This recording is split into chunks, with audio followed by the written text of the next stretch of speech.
ప్రధానంగా ఈ 2024లో చాలా ఘోరమైన హత్యలు చూస్తున్నాం.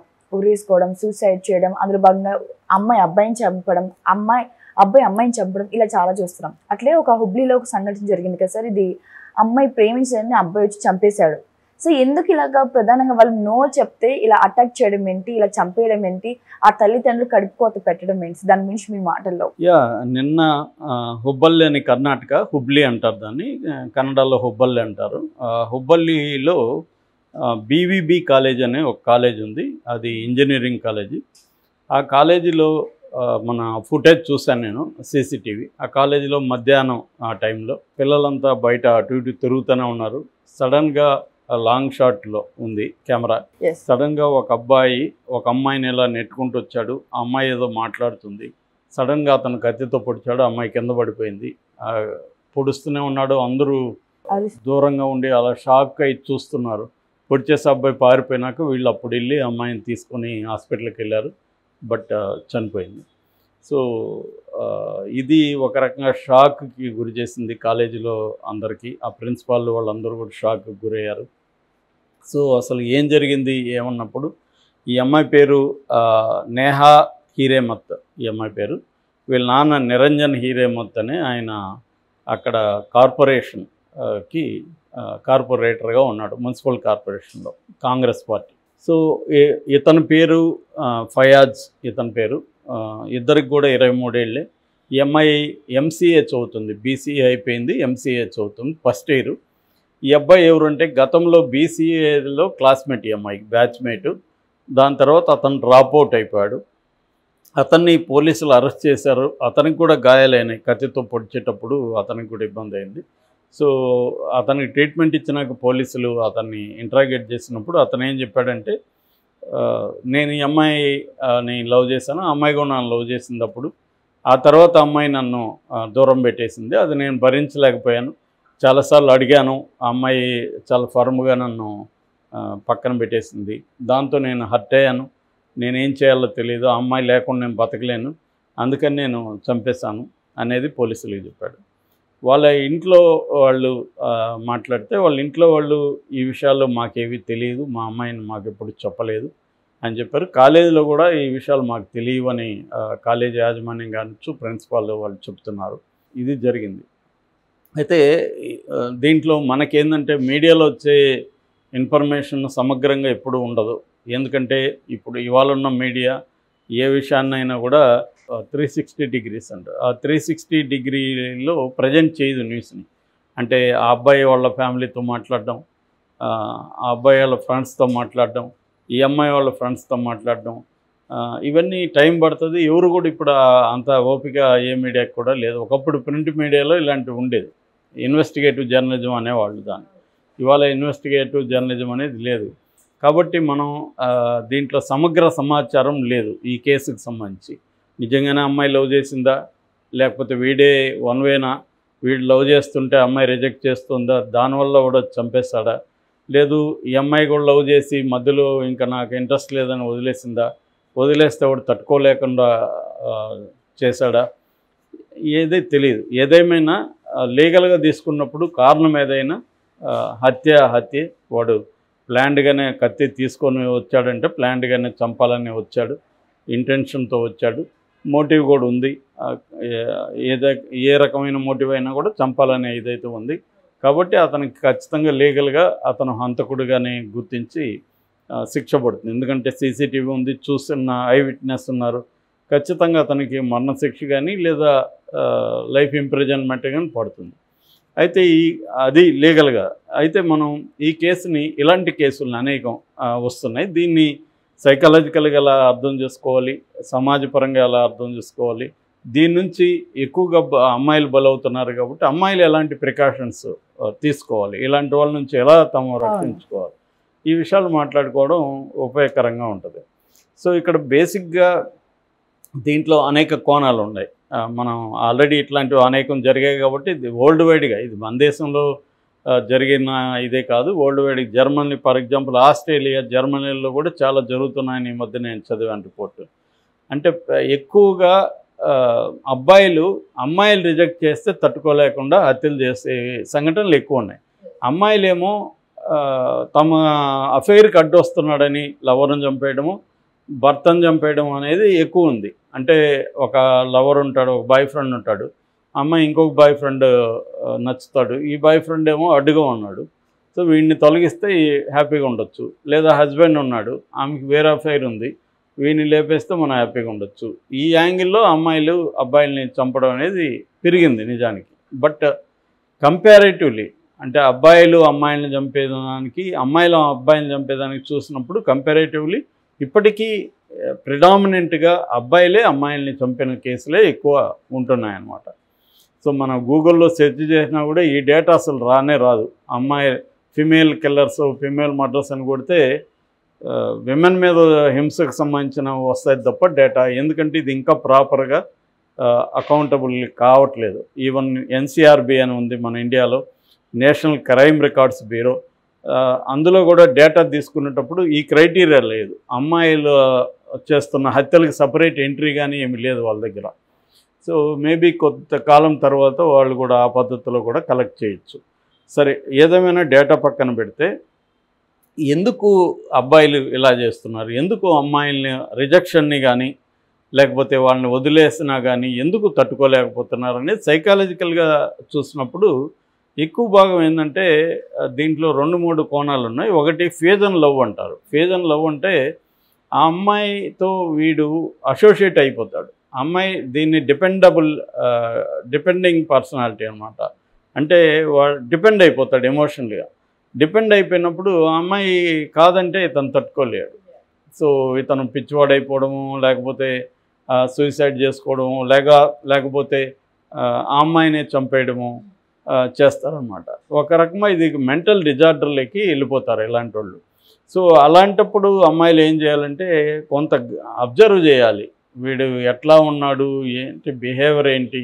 నువ్వు సింపుల్గా అతను నరాశ చేస్తున్నాడు కాబట్టి దూరం పెట్టేయడం అనేది చాలామంది ఫెమినిస్టులు కావచ్చు మిగతా వాళ్ళు నేర్పిస్తారు. అవి నీకు నచ్చకపోతే ఫెమినిజం రైట్స్ నుంచి మాత్రం చూస్తే సమస్య సాల్వ్ కాదు. సైకలాజికల్ యాంగిల్లో నుంచి కూడా దీన్ని అర్థం చేసుకోవాలి.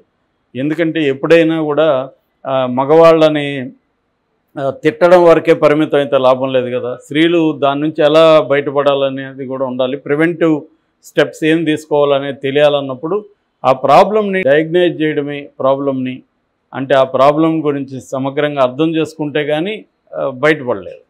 సో కేవలం మగవాళ్ళని వ్యతిరేకిస్తే సరిపోదు. మగవాళ్ళు లేకుండా స్త్రీలు సపరేట్గా మగవాళ్ళతో సంబంధం లేకుండా బతికే పరిస్థితి లేదు కదా. స్త్రీలకు కూడా మగవాళ్ళు కావాలి, మగవాళ్ళతో ప్రేమ కావాలి, అన్నీ కావాలి కదా. కానీ ఇలాంటి మగవాళ్ళ నుంచి ఎలా రక్షించుకోవాలి అన్నప్పుడు అసలు ఎందుకు చేస్తున్నారన్న విషయాన్ని మనం సమగ్రంగా అర్థం చేసుకోవాలి. సో అందుకని మామూలుగా అయితే విదేశాలు చాలా దేశాల్లో కిల్లర్స్ ప్రొఫైల్స్ తయారు చేస్తారు. అంటే వీడు ఎట్లాంటి వాడు, వీడు మైండ్ సెట్ ఏంటి, సైకలాజికల్ ప్రొఫైలింగ్ అంటారు. మన దేశంలో ఇంకా అది రాలేదు. సైకలాజికల్ ప్రొఫైలింగ్ అవసరం. ఇప్పుడు ఈ అబ్బాయితో సైకాలజిస్టు కొన్ని సెషన్స్ చేసి ఒక ప్రొఫైలింగ్ చేస్తే అలాంటి ప్రొఫైల్స్ ఉంటే దాని నుంచి చాలా విషయాలు నేర్చుకోవచ్చు. అంటే ఎందుకు చేస్తున్నా. ఇది కాకుండా ప్రైవేట్ సంస్థలు కొంత చేస్తున్నాయి దీని మీద సైకలాజికల్ స్టడీస్. సో బేసిక్గా ఇందాక చెప్పిన ఫేజ్ అండ్ లవ్లో ఉంటారు. రెండవది ఏంటంటే వీళ్ళు control, male domination, male control అనేది తరతరాలుగా మనకు అలవాటైపోయింది. ఇవాళ దానికి బ్రేక్ పడింది. ఇవాళ ఇండియాలో చూసుకున్నప్పుడు అమ్మాయిలు కూడా పబ్లిక్ లైఫ్లోకి రావడం, వాళ్ళు జాబ్స్ చేయడం, వాళ్ళకి కూడా ఫైనాన్షియల్ ఇండిపెండెన్స్ రావడం. సో వాళ్ళ అసర్షన్ పెరిగింది, అమ్మాయిల అసర్షన్ పెరిగింది. అవును నా ఇష్టం, నాకు ఇష్టం ఉంటే నీతో ఉంటా లేకపోతే ఉండను, ఇది నా ఇష్టం కదా అన్న అసర్షన్ అమ్మాయిల్లో పెరిగింది. దీన్ని అబ్బాయిలు తట్టుకోలేకపోతున్నారు. అందుకే రిజెక్ట్ చేస్తే ఏం చేస్తారంటే నాకు దక్కంది ఎవరికి దక్కకూడదు అన్న ఒక మూడ్లోకి వెళ్తారు. మన సినిమాల్లో కూడా చాలా చూసాం ఈ నేచర్ని. సినిమాల్లో కూడా దాన్ని గ్లోరిఫై చేయడం, ఆ హీరో పెయిన్ చూపించడం, ఇవి చూపిస్తారు తప్ప ఇంకా జనాల ప్రభావం ఎక్కువ. దానివల్ల ఏమవుతుందంటే దాంతో ఐడెంటిఫై అవుతారు. అంటే ఉమెన్ యాంగిల్ నుంచి సినిమా తీయకుండా వాడి యాంగిల్ నుంచి తీసి దాన్ని సపోర్ట్ చేసే విధంగా చేయడం అనేది కూడా ఐడెంటిఫై అవుతారనమాట. సో దీనివల్ల ప్రాబ్లమ్స్ వస్తున్నాయి. అయితే ఉమెన్ ఏం చేయాలనుకున్నప్పుడు 2 రకాలు ఉన్నాయి. చాలామంది అమ్మాయిలు ఏంటంటే ఫ్రీడమ్ని సరిగ్గా అర్థం చేసుకోవట్లేదు.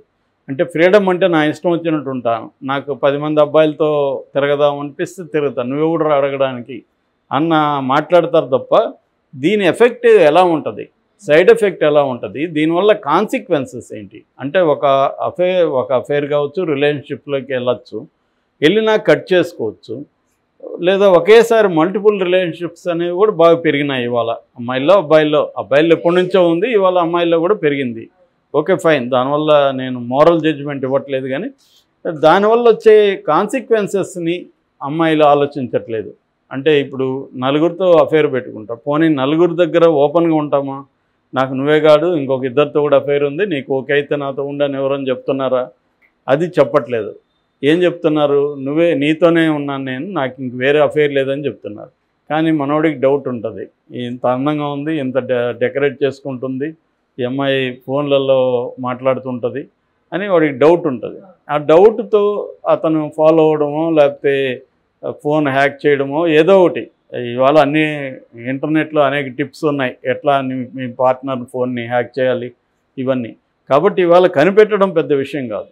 కనిపెట్టినప్పుడు అప్పుడేమవుతుందంటే అవును నాకు ఉన్నాయి, నీకు ఇష్టం ఉండలేదు, అప్పుడు చెప్తుంది అమ్మాయి. అప్పుడు ఇంక నేను దొరికిపోయాం కాబట్టి అప్పుడు అతను హర్ట్ అయిపోతాడు. సో ఇలా సైకలాజికల్గా కూడా ఈ మధ్య అనేక మంది సైకాలజిస్టులు కూడా ఏం చెప్తున్నారంటే ఇలాంటి కేసులు ఎక్కువ వస్తున్నాయి. అంటే అబ్బాయికి అప్పుడు ఏమవుతుందంటే మామూలు రిజెక్షన్ కాదు, అది తనని మోసం చేసి అవమానించి పక్కన పడేసింది అన్న ఒక రిజెక్షన్ లేక అతను కోపంలోకి వెళ్ళిపోతాడు. సో ఇది అమ్మాయి ఆలోచించాలి. అంటే మన రిలేషన్షిప్స్లో కాన్సిక్వెన్సెస్ ఎలాంటివి ఉంటాయి, దానికి నేను రెడీగా ఉన్నానా లేదా. అందుకని ముందుగా ఓపెన్గా ఉండడం, రిలేషన్షిప్స్లో ఆనెస్ట్గా ఉండడం అనేది జరగకపోతే ఈ కాన్సిక్వెన్సెస్ ఫేస్ చేయాల్సి ఉంటుంది. ఎందుకంటే వాళ్ళు సిక్కిగా అయిపోతున్నారు. మనం దానికి కారణమా అనేది చూడాలి. ఇప్పుడు ఈ అమ్మాయి నిజంగా లవ్ చేసి రిజెక్ట్ చేసిందో తెలీదు. లవ్ చేస్తే కంప్లీట్గా వాడు నచ్చకపోయినా ఉండాలనేది నేను కూడా ఉండమని చెప్పట్లేదు, ఎవరు కూడా ఉండలేరు. కానీ అతను కట్ చేసిన తర్వాత అతను బిహేవియర్ ఏంటి, అతను ఎలా ఉన్నాడు అనేది తెలియాలి, ఇంట్లో చెప్పాలి. చాలామంది ఇంట్లో కూడా చెప్పరు, తమ రిలేషన్షిప్స్ని ఎవరికి చెప్పరు, దాన్ని ఫ్రీడమ్ అనుకుంటారు వాళ్ళు. This is not freedom. Freedom అంటే అబ్సల్యూట్గా ఏముండదు. ఫ్రీడమ్ కాన్సిక్వెన్సెస్ కూడా ఉంటాయి. అప్పుడు ఏడ్చి లాభం లేదు కదా. ముందుగానే మనం చెప్పాలి, నాకు ఇట్లా ఒక అబ్బాయితో రిలేషన్షిప్ ఉంది, ఆ అబ్బాయి నేను రిజెక్ట్ చేశాను, ఆ అబ్బాయి ఇట్లా ఉన్నాడు అనేది ఇంట్లో వాళ్ళకి చెప్పడం, కాలేజీలో అదే చెప్పడం, ఇవన్నీ చేయాలి. ఎందుకంటే కిల్లర్స్ సడన్గా వచ్చి కిల్ చేసేవాడు. ఆల్రెడీ సిగ్నల్స్ ఉంటాయి, వాడు రావడం, వాడు మాట్లాడడం, వాడు బిహేవియరు ఇవన్నీ తెలుస్తూ ఉంటాయి. నెగ్లెక్ట్ చేస్తాం మనం, వాడిని కేర్ చేయం, వాడేం పిక్కుంటాడులే అన్న ఒక యాటిట్యూడ్ అమ్మాయిలకి ఉంటుంది. సో దీన్ని ముందుగానే జాగ్రత్త వహించాలి. మనం ఒక రిలేషన్షిప్లోకి ఎంటర్ అవుతున్నామంటే దీని కాన్సిక్వెన్సెస్ని కూడా మనం రెడీగా ఉందామా లేదా అని ఎంటర్ అవ్వాలి తప్ప ఎమోషనల్గానో లేకపోతే ఫిజికల్ కోరికల కోసం ఎంటర్ అయిపోయినాక ఎవరితో అంటే వాళ్ళతో ఎంటర్ అయిపోతే వాడి బ్యాక్గ్రౌండ్ ఏంటి, వాడి మైండ్ మెచ్యూరిటీ ఏంటి, వీడు ఎట్లాంటి వాడు. చాలా మెచ్యూరిటీ ఉన్నవాళ్ళు కూడా నేను చూస్తాను ఈ విషయంలో చాలా ఘోరంగా ప్రవర్తిస్తారు. అంటే నాలెడ్జ్ వేరు, ఎమోషనల్ బ్యాలెన్స్ వేరు, ఎమోషనల్గా వాడు ఇది వేరు. ఎందుకంటే వాడు ఒక హోప్లోకి వెళ్ళిపోయి, ఒక మైండ్ సెట్లోకి వెళ్ళిపోయి, ఒక ఫ్యూజన్ లవ్లోకి వెళ్ళిపోతాడు. నువ్వు లేకపోతే నేను బతకలేనన్న ఫ్యూజన్లోకి వెళ్ళిపోతాడు. ఈ అమ్మాయికి అదేముండదు, ఈ అమ్మాయి మామూలుగా ఉంటుంది. ఎమోషనల్ లెవెల్స్ వేరే ఉంటాయి ఇద్దరికి. సార్ అలాగా అన్నట్టుగా సార్ ఇలాగ ఎన్ని హత్యలు జరుగుతున్నాయి, ఒకటి కాదు కొన్ని కోట్ల మందిలో. సరే ఒక్కగా వీళ్ళకి అంటే వాళ్ళని కూడా ఉరి వేయడమా, లేకపోతే వాళ్ళకి ఏదైనా కఠిన శిక్షలు పడుతున్నాయి, మళ్ళీ బెయిల్ ఇస్తారు కదా, బెయిల్ వస్తాయి కానీ శిక్షలు కూడా పడుతున్నాయి. బట్ కన్విక్షన్ రేట్ తక్కువ, అది కూడా ఉంది, ఆ యాంగిల్ కూడా ఉంది. ఎందుకంటే మన దేశంలో 5 కోట్ల కేసులు పెండింగ్లో ఉన్నాయి. ఒక్క సుప్రీంకోర్టులోనే 55,000 కేసులు పెండింగ్లో ఉన్నాయి. కాబట్టి లీగల్ సిస్టమ్స్ ఇవన్నీ అడ్వాన్స్ అవుతాయి కానీ తగినన్ని కోర్టులు రావాలి, పరిష్కరించే పద్ధతులు మారాలి, టెక్నాలజీ రావాలి, ఇవన్నీ వస్తే కానీ అది జరగదు. రెండోది ఏంటంటే ఇటువంటి హత్యలు చేసేవాళ్ళు ఇవన్నీ ఆలోచించారు, ఎక్కువగా ఎమోషనల్గా చేస్తారు. కాబట్టి వాడికి శిక్ష పడుతుందా లేదా అవన్నీ థింక్ చేయడు, వాడు కూడా ఇంపల్సివ్గానే ఉంటాయి. అందుకని కౌన్సిలింగ్లు అవసరం. అటువంటి అబ్బాయిలు కాలేజీల్లో కూడా సైకాలజిస్టులను పెట్టడం, కౌన్సిల్ చేయడం అవసరం. పేరెంట్స్ కూడా తమ గర్ల్స్ ఎలా ఉన్నారు ఏంటి చూసుకోవడం. పేరెంట్స్ ఏంటంటే ఇంట్లో డబ్బులు ఇస్తే పేరెంట్స్ కూడా అమ్మాయిని కంట్రోల్ చేయడం మానేస్తారు, గిఫ్ట్లు ఇవ్వడము, వాళ్ళకి టీవీలు కొనివ్వడము ఇలాగా. సో ఇవన్నీ ఈ చేంజెస్, ఈ మన సమాజం అనేక విషయాల్లో చేంజ్ అవుతుంది కల్చరల్గా. ఈ చేంజెస్ ఎలా ఉన్నాయి, దీనికి తగినట్టుగా ఒక రక్షణ వ్యవస్థ అనేది ఇంట్లో ఉండాలి, కాలేజీ లెవెల్లో ఉండాలి, ఆఫీసులో వర్క్ ప్లేస్లో ఉండాలి.